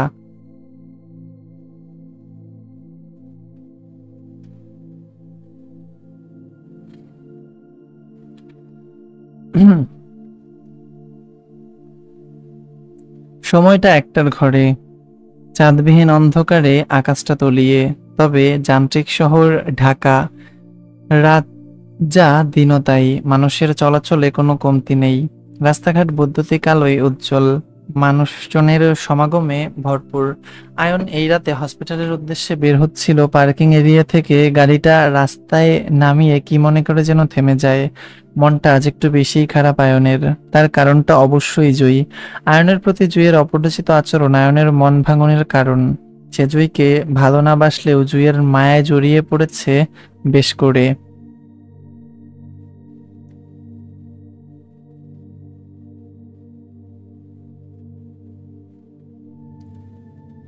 জুইয়ের সঙ্গে কথা বলতে বলতে রোজকার অভ্যাস হয়ে দাঁড়িয়েছে এখন জুই। এখন জুইকে ছাড়া তার চলা মুশকিল, বলতে গেলে অচল। আয়ন দম ধরে কিছুক্ষণ গাড়িতে বসে রইল, পরপর বুক ফুলিয়ে শ্বাস ছেড়ে পাশের সিট থেকে নিজের ফোনটা হাতে তুলল। ডায়াল নাম্বারে জুইয়ের নাম্বারটা খুঁজে কল দিয়ে কানে ধরলো। এই মুহূর্তে জুইয়ের সঙ্গে কথা বলার প্রয়োজন আয়নের। আয়ন একটা জিনিস লক্ষ্য করেছে, জুই আয়নের ফোনে জুই আয়নকে ফোনে যতটা আপন মনে করে, দুজনের সরাসরি দেখা হলে ততটাই অপরিচিতের মতন আচরণ করে জুই। সেটা কেন, এই কথাটা জুইকে একান্তই জিজ্ঞাসা করতে চায় বলে আয়ন হসপিটালে যায়নি, বরং মন ছটফটের ভাবটা কমাতে চেয়ে জুইয়ের সঙ্গে একান্ত কথা বলার প্রয়োজন বলে আয়ন জুইকে কল দিল। পরপর রিং হতেই ওপাশ থেকে ঘুম ঘুম কণ্ঠে ফোন রিসিভ করলো জুই। আচ্ছা, আমার মনে হয় এখানে হচ্ছে একটা কাহিনী ঘটছে। ওই রাদিফ মনে করে মনে হয় আয়নের সঙ্গে জুই কথা বলতেছে, মেবি। দেখা যাক সামনে কি হয়। কারণ ভয়েসে তো মানুষ চিনে, আমি আসলে গেস করলাম, জানি না। ঘুম ঘুম কণ্ঠে ফোন রিসিভ করলো জুই। আসসালামু আলাইকুম। জুইয়ের ঘুম ঝরানো কণ্ঠের সালাম পেয়ে আয়নের বুক শীতল হলো। মনে মনে সালামের উত্তর দিয়ে আয়ন গম্ভীর কণ্ঠে বলল, নিচে আসুন জুই, আমি অপেক্ষা করছি। আয়নের গম্ভীর কণ্ঠে ধরফড়িয়ে শোয়া থেকে উঠে বসলো জুই। কান থেকে ফোন নামিয়ে নাম্বারটা এক পলক দেখে নিতেই ভালো লাগা ছেয়ে গেল মনে। স্ক্রিনে রাদিফের নামটা দেখে, আচ্ছা যেটা ভাবছি সেটাই দেখছেন। কিঞ্চিত লজ্জা পাওয়ার মতন পাশে ঘুমিয়ে থাকা সেজেতির দিকে তাকালো। মায়াকে মায়াকে নিজেদের পাশে না দেখে ভাবলো হয়তো শ্রেয়ার কাছে গেছে। মায়া বেরিয়ে যাওয়ার সময় সেজেতির সাথে কথাগুলো ঘুমের মধ্যে জুইয়ের কানে এসেছিল বলে মায়াকে নিয়ে জুই এত টেনশন করলো না। তবে আয়নকে রাদীপ ভেবে পুনরায় ফোন কানে ধরলো। লজ্জা পাওয়ার মতন করে ফিসফিস করে বলল, এত রাতে আসবো? হুম, যদি বাড়ির কেউ আমাদের দেখে ফেলে? জুইয়ের কথা শেষ হওয়ার আগে আয়ন বলল, কেউ দেখবে না জুই, আমি আছি, আপনি আসুন। কোথায় আসবো? গেটের সামনে আসুন, আমি রাস্তায় দাঁড়িয়ে আছি। আয়ন কল কেটে দিতেই জুই বিছানার পাশ থেকে ওড়না নিয়ে গায়ে জড়ালো। কাঁধের দুপাশের ওড়নাটা জড়িয়ে সেজুতির দিকে তাকালো। সেজুতির ঘুমের গভীরতা পরখ করে পা টিপে টিপে চোরের মতন করে বের হলো ঘর থেকে। চারপাশের নিস্তব্ধতা দেখে জুই খানিকটা স্বস্তির হলো। তারপরও আশেপাশে সতর্ক দৃষ্টিতে তাকিয়ে সাবধানে পা ফেলে সিঁড়ি বেয়ে নিচে নেমে গেল। বিয়ে বাড়ি হলেও চারপাশে বাড়ির বাড়ির কোথাও কাউকে দেখতে পেল না জুই। তবে নিচের কক্ষগুলো হতে মানুষের কথা ভেসে আসছে। জুই বুঝল মানুষ ক্লান্ত বিধায় যার যার রুমে রেস্ট নিচ্ছে, তবে এখনো ঘুমায়নি। বাড়ির বড়রা জাগ্রত আছে ভেবেই জুইয়ের বুক টিপ টিপ করলো ভয়ে। যদি কোনো কারণে এত রাতে জুই রাদিফের সঙ্গে একত্রে ধরা পড়ে যায়, তাহলে বিচ্ছিরি একটা কাণ্ড ঘটে যাবে এই বাড়িতে। বোনের নতুন সংসারেও জুইয়ের জন্য ঝামেলাও হবে। সবচেয়ে বড় কথা, জুইয়ের বাপ চাচার কানে এসব গেলে ওর গলা চেপে বিয়ে দিয়ে দিবে। নিজের অবস্থানের কথা চিন্তা করেই জুইয়ের ভয়ে বুক কাঁপলো। সেই ভয়ের আভাস জুইয়ের চোখে মুখেও ফুটে উঠলো। ওড়নার এক টুকরো আঁচল দিয়ে কপালের ঘাম মুছতে মুছতে সতর্কের দৃষ্টিতে চারপাশে তাকিয়ে বেরিয়ে গেল বাহিরে। অদূরে ফেরি লাইটের ছাদে অদূরে ফেরি লাইটের ছাদের নিচে কাউকে জড়সড় হয়ে হাঁটতে দেখে সোজা হয়ে দাঁড়ালো আয়ন। গাড়ির সাথে এতক্ষণ পিঠ ঠেকিয়ে জুইয়ের জন্য অপেক্ষা করছিল সে। জুইয়ের গায়ে সাদা জামাটা যেন জুইয়ের গায়ের রঙের সাথে মিলে গেল। রঙ্গ না অঙ্গ আমি জানি না, মনে হয় অঙ্গ হবে, যাই হোক অঙ্গের সাথে মিশে গেল। আয়ন এক দৃষ্টিতে জুইয়ের হেঁটে আসা পায়ের দিকে তাকিয়ে রইল। বাসার স্যান্ডেল পরিহিত জুইয়ের পা জোড়া ঝলমল করছে একজোড়া নূপুর। সেখান থেকে হালকা শব্দ ভেসে আসছে কানে। সালোয়ার একটু উপরে পড়ায় ফর্সা পাগুলো দৃশ্যমান আয়নের চোখে। দূর থেকে আয়নকে চিনতে না পারলেও মুখোমুখি এসে রাদিফের জায়গায় আয়নকে দেখে মুহূর্তেই ভয় হলো জুইয়ের। ইতস্ততায় অল্প থেমে আবারও জড়তায় পা ফেলে সামনে এগোতে এগোতে আশেপাশে তাকিয়ে রাদিফকে খুঁজলো। জুই মনে করলো রাদিফের সঙ্গে আয়ন এসেছে, হয়তো আশেপাশে কোথাও রাদিফও আছে। কিন্তু তারপরও জুই আয়নকে ভয় পেল। বয়সে আয়ন ফাহাদের চেয়েও বড়। এত বড় মানুষের সামনে রাদিফের সঙ্গে কথা বলাটা দৃষ্টিকটর হতে পারে বলে জুই জড়তায় হাসপাস করলো। রাদিফ কেন আয়নকে সঙ্গে রাখলো সেটাও বুঝলো না। জড়তায় জুই কাছাকাছি আসতে দেখেই আয়ন জুইয়ের দিকে তাকিয়ে ওকে নিয়ে জুইয়ের জড়তাটুকু দেখলো। জুই সবসময় এমন করে আয়নের সঙ্গে দেখা করতে গিয়ে জড়তায় সিটিয়ে যায়, আয়নের সঙ্গে অপরিচিতর মতন আচরণ করে। তখন আয়নের মনে হয় জুই আয়নের সাথে সম্পর্কের কথাটা ভুলে যায়, নয়তো ফোনে এত আগ্রহ দেখিয়ে সরাসরি কেন ইগনোর করবে। বেশ দূরত্ব রেখে জুইকে সামনাসামনি দাঁড়িয়ে পড়তে দেখে আয়ন ডেকে বলল, কাছে আসুন জুই। চমকে ওঠার মতন জুই আয়নের দিকে তাকিয়ে ভয়ার্ত গলায় বলল, জি আমি? জি। জুই হাঁসফাঁস করে ভয়ে ভয়ে আশেপাশে তাকিয়ে আবারও রাদিফকে খুঁজলো। আয়ন জুইয়ের খোঁজাখুঁজির ব্যাপারটা বুঝতে পেরে তীক্ষ্ণ গলায় বলল, জুই আপনি কি কাউকে খুঁজছেন? জুই ভয়ে ভয়ে মাথা নাড়িয়ে সম্মতি দিয়ে ছোট ছোট করে বলল, জি। আয়নের সন্দেহ বাড়ল, মুহূর্তেই গম্ভীর হলো, ভারী গলায় বলল, কাকে? আয়নের হঠাৎ ভারী গলায় ভয় বাড়লো জুইয়ের। গায়ের ওড়নাটা আঙুলে পেঁচাতে পেঁচাতে ইতস্ততায় বলল, উনি কোথায় ভাইয়া? উনি কে জুই? কাকে খুঁজছেন আপনি? হাসপাস করে আশেপাশে তাকালো জুই। রাস্তার এপাশ ওপাশ কাউকে দেখতে না পেয়ে জড়তায় মিইয়ে বলল, আসলে জুইয়ের ভয়ার জড়তা বলছে সেই মুহূর্তে আয়নকে এখানে আশা করেনি। অথচ আয়ন নিজে ফোন করে জুইকে নিচে আসতে বলেছিল। সেটা জুই মেনেই নিচে আয়নের সঙ্গে দেখা করতে আসলো। তাহলে এখন ভয় পাচ্ছে কেন আয়নকে? আয়ন তীক্ষ্ণ গলায় বলল, আসলে কি জুই, আপনি কি রাদিফকে খুঁজছেন? আয়নকে পুলিশের মতন জেরা করতে দেখে এবার সত্যি সত্যি ভয়ে আড়ষ্ট হলো জুই। গলা শুকিয়ে আসতেই জুই মাথা নাড়িয়ে আয়নের কথায় সম্মতি দিয়ে বলল, হুম। কেন? আপনার ভাই আমাকে এখানে আসতে বলেছিল। জুইয়ের কথায় অবিশ্বাস্য নজরে জুইয়ের দিকে তাকালো আয়ন। আয়নের হঠাৎ দৃষ্টি বদলে জুই অস্বস্তিতে পড়ে গেল। আয়ন জুইয়ের দিকে তাকিয়ে অবিশ্বাস্যর গলায় বলল, আপনার রাদীপের সঙ্গেও কথা হয় জুই? আয়নের অবিশ্বাসের কথাটা জুইয়ের যেন কেমন লাগলো। রাদিফের সঙ্গেও কথা হয় মানে কি? জুই তো প্রথম থেকেই রাদিফের সঙ্গে ছাড়া অন্য কারোর সাথে কথা বলে না। তাহলে এই লোক জুইকে এমন করে বলছে কেন? তাছাড়া জুইয়ের কথায় এই লোক এত চমকাচ্ছেই বা কেন? জুইয়ের জানা মতে রাদিফ আর জুইয়ের সম্পর্কের কথাটা আয়নের জানার কথা। যেহেতু রাদিফ আয়নের সামনেই জুইকে এত রাতে দেখা করতে বলেছে, তার মানে আয়নের জানার কথা ওদের সম্পর্কের কথাটা। জুই আয়নের কথাটা বুঝেই মাথা নাড়িয়ে বলল, জি হয়। জুইয়ের সম্মতিতে আয়নের মাথায় আকাশ ভেঙে পড়ার ন্যায় শক্ত হলো। অবিশ্বাস্যের ন্যায় অবিশ্বাস্য নজরে জুইয়ের দিকে তাকিয়ে বলল, আপনি কতজনের সঙ্গে কথা বলেন জুই? আয়নের কথাটা পছন্দ হলো না জুইয়ের, খানিকটা অসন্তোষ গলায় বলল, আমি বাজে মেয়ে নই ভাইয়া, প্লিজ আমাকে ওভাবে তাকাবেন না। আমাকে আপনাকে কিভাবে কিভাবে ভাববো জুই, বুঝেন আমাকে। আমি না হয় সেভাবেই চিন্তা করি আপনাকে। আপনি আমার বিশ্বাস ভেঙে দিচ্ছেন জুই। রাদীফের সঙ্গে আপনার সম্পর্ক কি? আয়নের হঠাৎ রেগে গিয়ে পরপর প্রশ্ন করার ধরনটা পছন্দ হয়নি জুইয়ের। আশেপাশে রাদীফকে কোথাও দেখতে না পেয়ে জুই চলে যেতে চেয়েও খানিকটা অসন্তোষ গলায় বলল, আমি গেলাম ভাইয়া।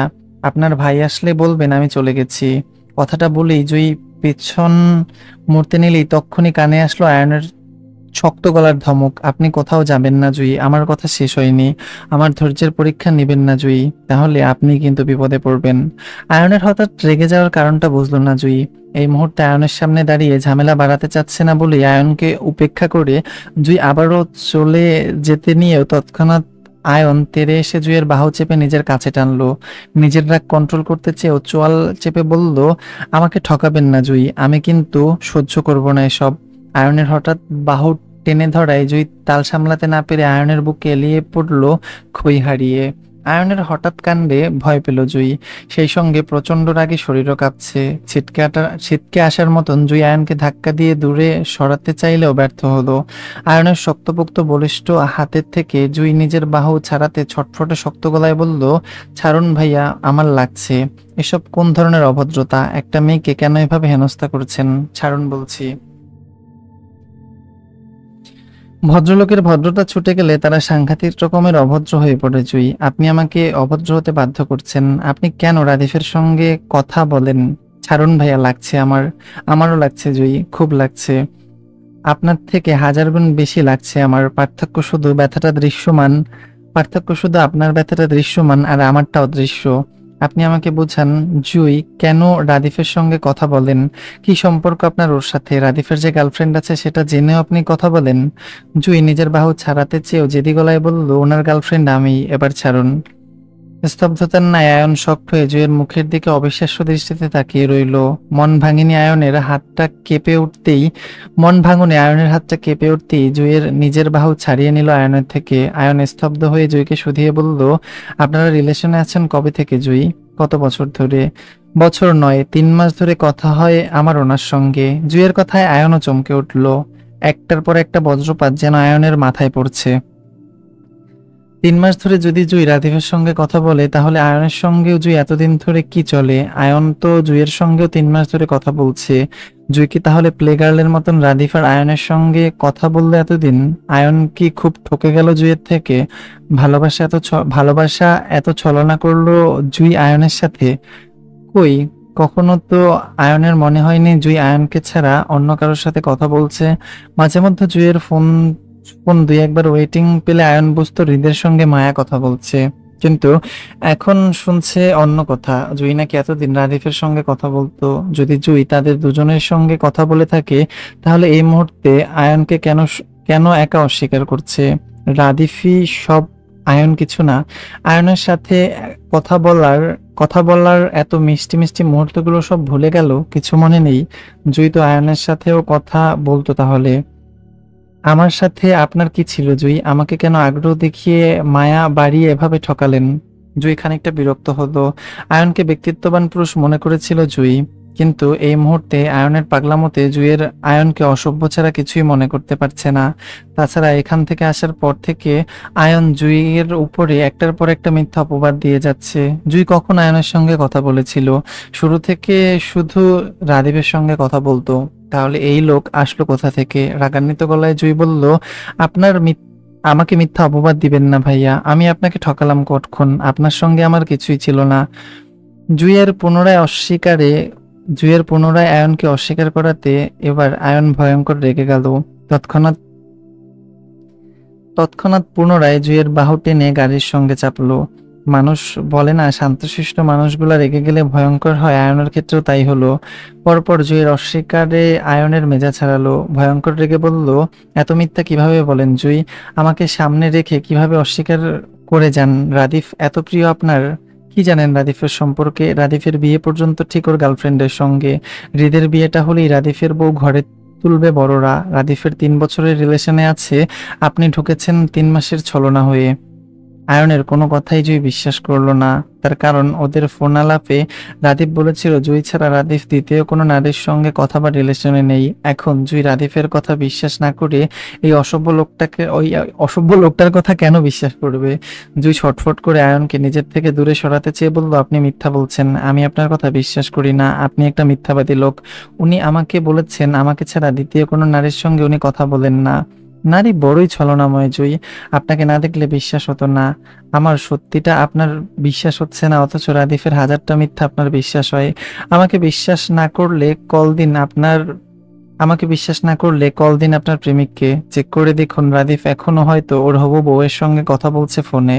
মোটেও না, আপনি এখন আমাকে কল করে নিচে আচ্ছা মোটেও না, উনি এক্ষুনি আমাকে কল করে নিচে ডাকলো দেখা করতে, আপনি মিথ্যা বলছেন। আয়ন দাঁতে দাঁত চেপে নিজের রাগ কন্ট্রোল করে বলল, আমাকে আর রাগাবেন না জুই, এমনিতেই আমার মাথা ধপধপ করছে আপনার বেইমানিতে। আপনাকে এখানে আমি রেখেছি, রাদীপ উপরে নিচের রুমই আছে, ফোন করুন ওকে। ওয়েট, আপনার হয়ে আমিই করছি। বলেই আয়ন জুইকে ছেড়ে দিয়ে নিজের ফোনটা পকেটের থেকে বের করে রাদীপকে কল লাগালো স্পিকারে রেখে। সত্যি সত্যি রাদীপের কলটা ওয়েটিং দেখাচ্ছে। জুই আয়নের ফোনের স্ক্রিনের দিকে তাকিয়ে তাকিয়ে রইল অপরিচিত নাম্বার দেখে। জুই ভাবলো এটা হয়তো রাদীপের তৃতীয় কোনো নাম্বার হবে, আর নয়তো জুইয়ের কাছে রাদীপের আরও দুটো নাম্বার আছে যেগুলো দিয়ে ওরা কথা বলে। যদিও নাম্বারটা জুইয়ের মুখস্থ আছে। আয়ন রাদিফের ওয়েটিং নাম্বারটা দেখালো জুইকে। জুইয়ের বুকটা হঠাৎই ধুপ করে উঠলো অজানা ভয়ে। মনে মনে আল্লাহর কাছে অসংখ্য দোয়া করলো যেন আয়নের কথাগুলো মিথ্যে হয়। রাদিফ যেন জুইকে ছাড়া অন্য কোনো নারীতে জড়িত না থাকে। এর মধ্যে রাদিফ আয়নের কলটা রিসিভ করে উচ্ছ্বাসিত গলায় বলল, হ্যাঁ আয়ন ভাই বলো। রাগান্বিত আয়ন কথা পেঁচালো না রাদিফের সঙ্গে। এমনি আয়নের রাগে শরীর কাঁপছে। সে জানে রাদিফ কার সঙ্গে কথা বলেছিল। তারপর জুইকে শোনানোর জন্য আয়ন রাদিফকে প্রশ্ন করার মতন করে বলল, এত রাতে তোর ফোন ওয়েটিং কেন? কার সাথে কথা বলছিস? রাহার সাথে ভাই। কেন, কিছু হয়েছে? কিছু বলবে? রাহার সাথে তোর কয় বছরের রিলেশনশিপ জানি রাদিফ? 3 বছরের ভাই। তুমি তো জানোই, তাহলে প্রশ্ন করছো কেন? আয়ন এবার কথা না ঘুরিয়ে সরাসরি রাদিফকে জুইয়ের ব্যাপারে জানতে চেয়ে বলল, তাহলে জুইয়ের সাথে তোর কি চলে? ওর সঙ্গে কেন কথা বলিস? কয়টা লাগে তোর? বেয়াদব হয়েছিস? কি বলছো ভাই? আমি আবার কার সাথে কথা বলবো? জুইকে আবার? আমি রাহাকে ছাড়া আর কারোর সাথে কথা বলি না। রাদিফের কথায় আয়ন অতি রাগে দাঁত পিষল। এদিকে জুই আয়নকে অস্বীকার করছে, আর অন্যদিকে রাদিফ জুইকে অস্বীকার করছে। দুটোই মিথ্যাবাদী। আয়ন দাঁতে দাঁত চেপে বলল, রাদিফ মিথ্যা বলবি না, তাহলে কিন্তু খুব খারাপ হবে। রাহার সাথে থাকা অবস্থায় জুইয়ের সাথে কেন রিলেশনশিপে গেলি তুই? সবকিছু তোদের কাছে ফান মনে হয়? মানুষের ফিলিংসের কোনো মূল্য নেই তোদের কাছে? শেষের কথাগুলো শুনে জুইকেও খোঁচা মেরে বলল আয়নের কথায় হতবুদ্ধি হলো রাদিফ। প্রথমত জুইকে তাকে চিনতে পারছে না রাদিফ, অথচ আয়ন ভাই রেগে যাচ্ছে তার উপর। রাহা ছাড়া রাদিফ সত্যি সত্যি অন্য কোনো মেয়ের সাথে কথা বলে না, তাহলে এই জুই নামের কার কথা বলছে আয়ন? রাদিফ উত্তেজিত গলায় আয়নকে বোঝাতে চেয়ে বলল, আমি সত্যি বলছি আয়ন ভাই, বিশ্বাস করো, আমার জুই নামের কারোর সঙ্গে কোনো রিলেশনশিপ নাই। তাছাড়া জুইকে সেটা তো আমি চিনতে পারছি না। তুমিই বলো ভাই জুইকে। আগে আমাকে জুইকে চিনাও, তারপর আমি বলছি আসলে কিছু হয়েছে কিনা। রাগে আয়ন আর কিছু বলতে যাবে, তার আগেই পাশ থেকে জুই রাগান্বিত ভঙ্গিতে কলটা কেটে দেয়। আয়নের শক্ত হয়ে ওঠা মুখটার দিকে তাকিয়ে জুই কটাক্ষ করে বলে, এত মিথ্যা এত মিথ্যা কত সাজাবেন আপনি? নিজের কথা সত্যি করার জন্য আর কাকে ফোন দিয়েছেন? ওটা রাদিফের কণ্ঠ না। আমি ওনার সঙ্গে 3 মাস ধরে কথা বলছি, আমি চিনি ওনার ফোনের কণ্ঠ কেমন। আয়ন রাগে জুইকে কিছু বলবে, তার আগেই জুই থামিয়ে বলল, আপনাকে আর কিছু করতে হবে না, আমি আপনাকে প্রমাণ দিচ্ছি, অপেক্ষা করুন।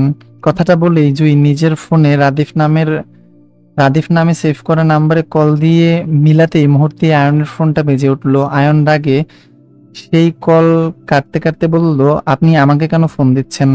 কল কেটে যেতেই জুই ফোনটা কান থেকে নামিয়ে বিরক্তি নিয়ে বলল, আয়নকে শুধিয়ে পুনরায় একই নম্বরে কল দিতে দিতে বলল, আপনাকে কেন কল দিতে যাব আমি? আজব। আমি আপনার ভাইকে কল দিচ্ছি, ওনার নাম্বার এটা। আবারও আয়নের হুম, আবারও আয়নের ফোনে রিং হতে আয়ন হাত বাড়িয়ে নিজের ফোনটা জুইয়ের মুখের সামনে ধরে বলল, এই দেখুন আপনি কাকে ফোন দিচ্ছেন জুই? নিজের প্রেমিকের নাম্বারটাও মুখস্থ রাখতে পারেন না, আমার সাথে গুলিয়ে ফেলছেন কেন?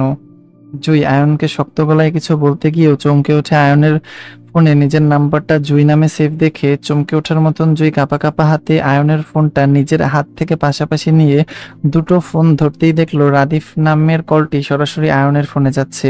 মুহূর্তেই জুইয়ের মাথা টনটন করে উঠল ব্যথায়। আহ, সমস্ত কায়া লিখছে, কায়া, আচ্ছা কায়া কেঁপে উঠলো অবিশ্বাসে। আচ্ছা ওকে, কায়া কি আমি জানি না, যদিও এটা বাংলা কোনো ওয়ার্ড হবে। সমস্ত কায়া কেঁপে উঠলো অবিশ্বাসে। কায়া হয়তো বা পৃথিবীর কোনো একটা কি বলে সমর্থক শব্দ। ওকে, টলমল হাতে নিজের ফোনের কলটি কেটে দিতেই আয়নের ফোনের কলটিও কেটে গেল মুহূর্তে। অবিশ্বাসের মতন জুই পুনরায় একইভাবে কল মিলালো রাদিফের নাম্বারে। আবারও সেই কলের রিং বাজলো আয়নের ফোনে। জুইয়ের জুইয়ের মতো করে আয়ন আয়ন দেখলো জুইয়ের ফোনে আয়নের নাম্বারটা রাদিফ নামে সেভ করা। ভেতরকার অস্থিরতায় মুহূর্তেই কপালের কার্নিশ বেয়ে ঘাম ঝরলো জুইয়ের। অবিশ্বাস্যের গলায় আয়নকে শুধিয়ে বলল, জুই রাদিফের ফোন আপনার কাছে কেন? আয়ন নিজের ফোন জুইয়ের থেকে কেড়ে নিতে নিতে বলল, আমার মতন করে আমার ফোনটাকেও মিথ্যা বানিয়ে দিবেন জুই? এটা আমার ফোন, রাদিফের নয়। নাম্বারটা কার? ওটাও আমার। কিন্তু আমি যে 3 মাস ধরে এই নাম্বারে কথা বলছিলাম, তাহলে ওটা কে ছিল? ওটাও আমিই ছিলাম। নাম্বারটা যেহেতু আমার, কথাও আমিই বলেছিলাম। কিন্তু আপনি তো এতক্ষণ যাবত আমার সাথে কথা বলার বিষয়টি অস্বীকার করে যাচ্ছেন, সেজন্য রাদিফও আপনাকে অস্বীকার করলো। মন ভাঙনে জুই আয়নকে বিশ্বাস করতে কষ্ট হচ্ছে বলে আবারও জুই আয়নকে শুধিয়ে বলতে চাইলো, আপনি মিথ্যা বলছেন। এটা আপনার নাম্বার কিভাবে হয়? এটা তো আপনার ভাই রাদিফের নাম্বার হওয়ার কথা। এখন কি আমার মতন করে আমার নামটাও অস্বীকার করতে চাচ্ছেন জুই? তার মানে আপনি আমাকে এখানে ডেকেছেন? হ্যাঁ, এতদিন ধরে আপনার সাথে আমি কথা বলছিলাম, আমি তো সেটাই বলছি, কিন্তু আপনি আমাকে অস্বীকার করছেন জুই। জুইয়ের শরীর হঠাৎ দুর্বল হওয়ার মতন নেতিয়ে পড়লো। কোনো রকম গাড়ির পিঠ ঠেকিয়ে দাঁড়ালো। আয়নকে উদ্দেশ্য করে দুর্বল গলায় বলল, আমি আপনার সাথে ফোনে কথা বলতে চাই, আপনি আমার কলটা একটু রিসিভ করুন। আয়ন বিরক্ত চোখে জুইকে দেখলো। এর মধ্যেই জুই কল দিল আয়নকে। আয়ন জুইয়ের ফোনটা রিসিভ করে কানে তুলতে তুলতে বলল, বলুন জুই। জুই মুখোমুখি হয়ে দাঁড়িয়ে কথা বলাতে আয়নের কণ্ঠ সরাসরি জুইয়ের কানে বাড়ি খাচ্ছিল বলে জুই আয়নকে দূরে যেতে বলল, আপনি একটু দূরে গিয়ে দাঁড়িয়ে কথা বলুন। আয়ন সত্যি সত্যি দূরে গিয়ে দাঁড়ালো। মূলত আয়নের মাথায় আসছে না জুই এমন কেন করছে। এতদিন পরে আবার নতুন করে কিসের কণ্ঠ শুনবে জুই আয়নের? আপনি নতুন করে আবার কি শুনতে চান জুই? আয়নের কণ্ঠে আকাশ ভেঙে পড়ার মতন স্তব্ধ হলো জুই। বুক কাঁপলো, চোখের পাতা ভিজে উঠল মুহূর্তেই। জুই ঠোঁট কামড়িয়ে কান্না আটকে বলল, তার মানে আমি রাদিফ মনে করে এতদিন আপনার সাথে কথা বলে এসেছি ডাক্তার সাহেব? আপনি ছিলেন রাদিফের নামের পিছনের ব্যক্তিটা।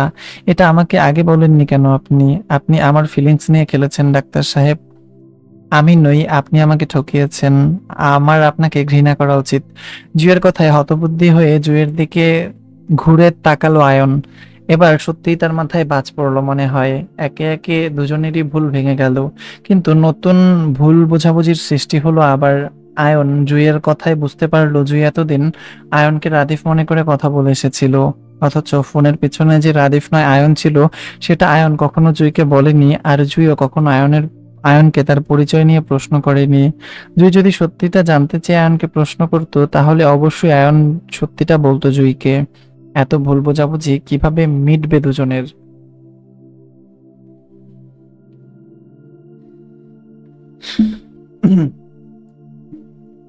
হ্যাঁ, যাই হোক, রাতের চটা পেরিয়ে পৃথিবীতে ভোর নামলো। উজ্জ্বল আলো, স্নিগ্ধ পরিবেশ। বসন্ত পেরিয়ে গরমের আবির্ভাব হয়েছে সেই মাসখানেক আগেই। এই ধরনীতে কাটকাট গরমের আভাস, শরীরে জ্বালার মতন উত্তাপ সূর্যের আলো। তবে সকালের পরিবেশটা নরমই হয়, শীতল আর ঠান্ডাময়। এমন একটা সকালে ঘুম ভাঙলো মায়ার। সকাল তখন 5টা 7 বাজে। খুব সকালে মায়ের ঘুম ভাঙার অভ্যাস থাকলেও আজ একটু তাড়াতাড়ি ঘুম ভেঙে গেল ওর। ঘুমের মধ্যে অল্প স্বল্প নড়তে চাইলেও নিজেকে বন্দি মনে হলো কোথাও। নড়তে চেয়েও নড়তে পারল না সে। মায়া কোথায় আছে সেটাও বুঝতে না পেরে আবারও নড়ে চড়ে উঠতে চাইলে মায়ার মুখ ঠেকলো কারোর গল দেশে। মায়া নিজের নাক ঘষল সেখানটায়।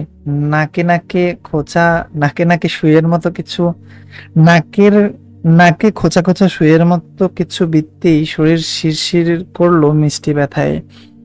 নাক মুখ কুঁচকে ঘুমের মধ্যে মায়া নিজের একটা হাত নাকের ব্যথিত জায়গায় ঘষতে চাইলে বুঝলো সে হাতও উপরে তুলতে পারছে না, মোট কথা শরীর নড়াতে পারছে না। মায়া অনুভব করলো ওর শরীরের শক্ত কিছুর সাথে সাপের মতন পেঁচিয়ে আছে। মায়া ঘুমের রেশ কাটাতে না পেরে চোখ বন্ধ অবস্থায় হাতড়ে দেখতে চাইলো মায়া কোথায় আছে। হাতড়ানো অবস্থায় মায়া বুঝতে পারলো সে কাত হয়ে শুয়ে আছে। ওর ডান হাতটা নিচে আর বাম হাতটা উপরের দিকে। বন্দি মায়ার বাম হাতটা কিছুটা বন্দি মায়ার বাম হাতটা রাখলো কিছু একটার উপর। সেটা মায়ার শরীরকে পেঁচিয়ে শুয়ে আছে। সেটার কোনো একটা জায়গায় হবে মায়ের হাতটা। ঘুমের মধ্যে মায়ের হাতড়ে হাতড়ে বুঝতে পারলো সে বেশ শক্ত আর উঁচু সে বেশ শক্ত আর উষ্ণ আরামের মধ্যে কিছু একটার সাথে শুয়ে আছে। মায়া আবারও হাতড়ালো। হাতড়াতে হাতড়াতে মায়ের হাতটা কারো কোমর থেকে পিঠে গিয়ে থামলো। মায়া বুঝতে পারলো সে কারোর শরীর হাতড়াচ্ছে, কিন্তু কার? মায়া কি কোনো পুরুষের সাথে শুয়ে আছে? সর্বনাশ! মায়া চমকে ওঠার মতন তোরাক করে চোখ মেলে তাকালো। চোখে অন্ধকার ছাড়া কিছুই দেখতে পেল না। কারোর গায়ের কড়া পারফিউমের ঘ্রাণে মায়া বুঝতে পারলো সে হৃদের দুবাহুতে আটকে। মায়া স্বস্তির নিঃশ্বাস ফেললো, যাক, অন্য কোনো পুরুষের সাথে তো আর শুয়ে নেই মায়া। মায়া স্বস্তির হতে গিয়েও হতে পারলো না মায়াকে এভাবে জড়িয়ে ঘুমাতে দেখে হৃদকে। মায়া কখন এই রুমে আসলো সেটাও জানে না। মায়ের যতটুকু মনে আছে, লাস্ট টাইম মায়া হৃদের সঙ্গেই ছিল ওইরকম একটা আপত্তিকর পরিস্থিতিতে। তারপর আর কিছুই মনে নেই। খুব সম্ভবত মায়া জ্ঞান হারিয়ে ফেলেছিল। তারপর তাহলে কি এই লোক মায়াকে নিজের রুমে নিয়ে এসেছে? সর্বনাশ! বাড়ির লোক দেখেছে সেটা। মায়াকে রাতে শ্রেয়ার রুমে না দেখে অবশ্যই এতক্ষণে খোঁজাখুঁজি শুরু হয়ে গেছে বাড়িতে। মুক্তাজুই নিশ্চয়ই ওর জন্য চিন্তা করছে। সবচেয়ে বড় কথা, মায়ার নিখোঁজ হওয়ার কথাটা নিশ্চয়ই এতক্ষণে ওর বাড়িতে চলে গেছে। মায়া নিজের ভাবনায় ভয়ভীতি হলো। হৃদ থেকে ছাড়া পেতে চেয়ে বুঝলো ওরা দুজনেই কাত হয়ে শুয়ে আছে। হৃদ দুহাতে মায়ার পিঠ জড়িয়ে বুকে বেঁধে রেখেছে মায়াকে, যার জন্য মায়ের মুখ হৃদের গলদেশে ঠেকিয়ে। আর এতক্ষণ মায়া হৃদের কোমর থেকে পিঠ পর্যন্ত হাতড়াচ্ছিল নিজের অবস্থান বুঝতে। মায়া হৃদের মায়া হৃদের শক্ত হাতে বেড়ে পড়ে লজ্জায় সিটিয়ে গেল। সেই সাথে শরীর টনটন করে উঠল ব্যথায়। মায়ার পা দুটো সেই কখন থেকে অবশ হয়ে আছে ভারী কিছুর জন্য। মায়া নড়তে চেয়েও আবারও চমকালো, কারণ হৃদ মায়ের উষ্ণ বরাবর এক পা তুলে দিয়ে মায়াকে কোলবালিশের মতন দুহাতে জাপটে জড়িয়ে ধরে ঘুমিয়ে আছে। এবার ভীষণ লজ্জা পেল মায়া, বুকটা টিপ টিপ করলো অস্থিরতায়। ও কি সারা রাত এভাবেই ঘুমিয়েছিল লোকটার সাথে? ইস, কি লজ্জা! এত লজ্জায় মায়া নিশ্চয়ই ওর স্বামীকে আর মুখ দেখাতে পারবে না। মায়ার লজ্জায় আড়ষ্ট হতে হৃদ থেকে ছাড়া পেতে চেয়ে আস্তে আস্তে করে হৃদের হাতগুলো নিজের উপর থেকে সরালো। তারপর হৃদের ঘুমের সুযোগ নিয়ে খুব আস্তে ধীরে উরু থেকে হৃদের ভারী পা সরিয়ে চুপি চুপি খাট থেকে নামলো। গায়ের ওড়নাটার খোঁজ করতে গিয়ে দেখলো সেটা অবহেলায় ফ্লোরে পড়ে আছে। মায়া কি ওড়না ছাড়া লোকটার সাথে ঘুমিয়েছিল? ইস! মায়া আবারও লজ্জায় আছড়ে পড়ে ফ্লোর থেকে নিজের ওড়নাটা গায়ে জড়াতে জড়াতে ঘাড় বেঁকে তাকালো হৃদের দিকে। হৃদ এখনো মায়ের দিকে কাত হয়ে ঘুমিয়ে আছে। যেভাবে মায়াকে বুকে নিয়ে ঘুমিয়েছিল সেভাবেই আছে, শুধু হৃদের বুকে মায়া নেই। মায়া চোরের মতন কর্নার টেবিল হতে নিজের ফোনটা উঠিয়ে বিনা শব্দে খালি পা টিপে রুম থেকে বের হতেই বুক চেপে স্বস্তির নিঃশ্বাস ফেললো। আজ বড় বাঁচা বেঁচে গেছে মায়া। হৃদের ঘুম থেকে ওঠার আগেই মায়া পালিয়ে বাঁচতে সক্ষম হয়েছে। মায়া বুকে হাত রেখে স্বস্তির নিঃশ্বাস ফেলার মধ্যেই বাজলো কড়া পারফিউমের ঘ্রাণ। এই ঘ্রাণটা মায়া হৃদের এই ঘ্রাণটা মায়া চিনে হৃদের শরীরের ঘ্রাণ। যতবার হৃদ সামনে এসেছিল ঠিক ততবারই মায়া এই সুগন্ধিটা পেয়েছিল। মায়া নিজের কাঁধে নাক বাজিয়ে শ্বাস টানতেই বুঝতে পারলো হৃদের শরীরের ঘ্রাণে মায়ার শরীরে মোমো করছে। মায়া চমকে উঠল, বারবার নাক বাজিয়ে নিজের শরীরে শুকল। বাপরে, মায়ের পুরো শরীরে শুধু হৃদ গন্ধ ছড়াচ্ছে। এই মুহূর্তে মায়া যদি কারোর সামনে যায় তাহলে নিশ্চিত ধরা পড়ে যাবে। সবাই বুঝে যাবে মায়া যে হৃদের সাথে ছিল রাতে। কি সাংঘাতিক ব্যাপার, লোকটার শরীরের ঘ্রাণটাও কেমন মায়াকে টানছে। মায়া ভীতু চোখে আশেপাশে তাকালো, চারপাশটা কেমন অপরিচিত ঠেকলো। এটা ফাহাদের বাড়ি নয়, সেটা সে চট করে বুঝে গেল। তাহলে মায়াকে এই লোক কোথায় নিয়ে এসেছে, এটা কার বাড়ি? মায়া জানে, মায়ার জানা মতে এটা খান বাড়ি নয়, কারণ মায়া খান বাড়িতে গিয়েছিল দুবার, ওর চেনা আছে খান বাড়ি। তাহলে এটা কোথায়, কে থাকে এখানে? নিজের চিন্তা ভাবনার মাঝেই মায়া ভয় পেল না, বরং নির্ভয়ে থাকলো হৃদ পাশে আছে বলে। তবে কৌতূহল হয়ে চারপাশটা দেখতে দেখতে সামনে এগোতে লাগলো। করিডোরের সামনে মায়া দেখতে পেল একটা লম্বা সিঁড়ি নিচে ড্রয়িং রুম অবধি গেছে। নিচে গেল না, বরং সেই সিঁড়ির মাথায় বসলো। কারো না কার বাড়ি এটা। মায়া যদি কৌতূহল হয়ে নিচ অব্দি যায় তাহলে নিশ্চয়ই কারো না কারোর সামনে পড়ে যাবে। তখন হবে আরেক বিপদ। অপরিচিত দেখে মায়াকে জিজ্ঞেস করে কে কে বা কার সাথে এ বাড়িতে এসেছে, রাতে কোথায় ছিল। তখন মায়া কি বলবে? মায়ের কাছে এসবের উত্তর নেই। আবার মায়া হৃদের ভয়ে রুমেও যেতে পারছে না বলে এখানে বসে থাকবে বলে ঠিক করলো। হাতের ফোনটার লক খুলতেই মায়ার মাথায় বুদ্ধি আটলো। মায়ার জামাই তো আর জানে না মায়া যে ওদের সম্পর্কে অবগত। মায়ের জামাই তো আর জানে না যে মায়া ওদের সম্পর্কে অবগত। তাহলে এই বিষয়ে লোকটাকে একটু হেনস্থা করলে কেমন হবে? অবশ্যই দারুণ হবে। মায়া এই লোকটাকে মায়াকে এই লোক নাকে কম দড়ি দিয়ে ঘোরায়নি। সামনে থেকেও মায়ের কাছে নিজের পরিচয় না দিয়ে শুধু শুধু ওকে হেনস্থা করেছে। এবার মায়ার পালা। মায়া এই লোকটাকে এবার আচ্ছা মতন জব্দ করবে বলে ঠিক করলো। হাতের ফোনটায় হৃদকে কল দিতেই হৃদ সেই কল রিসিভ করলো বেশ কিছুক্ষণ পরে। মায়ার হৃদকে কল রিসিভ করতে দেখে চট করে কান্নার মতন করে বলল, হ্যালো। হৃদ ঘুম জড়ানো কণ্ঠে উত্তর করলো, হুম। হৃদের মাতাল কণ্ঠে মায়ার বুকটা ধুক করে উঠল। বাপরে, এই লোকের সবকিছুই মারাত্মক। মায়ার এত ঘায়েল হতে হতে না জানি আবার হার্টে সমস্যা হয়ে যায় ওর। হৃদের কণ্ঠে মায়া এক মুহূর্তের জন্য নিজের অভিনয়ের কথা ভুলে গেল। পর মুহূর্তে ঠিক মনে পড়লো সে এখন অভিনেত্রী। হৃদকে জব্দ করতে চেয়ে আবারও কাদার মতন করে বলল, হ্যালো, শুনছেন? আমি না আপনাকে ঠকিয়েছি। আমার বড় আপুর ভাসুর হৃদ খান আমার সাথে রাতে ঘুমাইছে। এখন আমি আর আপনার বউ না।